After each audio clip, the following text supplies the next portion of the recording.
I mean, whenever I was a very young kid, I was quite androgynous, and I was aware that I was categorized as like girl, but I wasn't forced to wear certain clothes or, perform certain activities or not perform certain activities because of that. So it wasn't really a problem for me until puberty hit.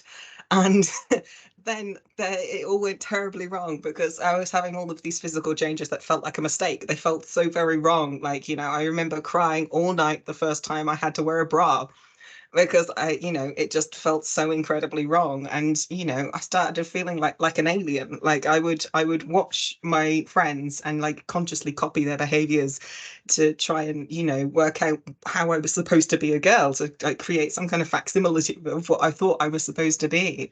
Um, but kind of more importantly, during that time, I also started to have some pretty serious depression. I was sure there was something wrong with me, that I was broken, and it all turned inwards into this really intense self-hatred. I just couldn't really understand why anyone would want to speak to me, let alone be my friend. And, I was a really good kid. I never got in trouble, but I was still convinced I was the worst person in the entire world. And of course, that leads then to being suicidal, which I was. And, I was just sure that the world would be a better place without me. Um, of course, then I grew up and I went to uni and I got a job and a flat and a mortgage and all the adult things you're supposed to do. And I still felt that way. I felt that way for about 2 decades.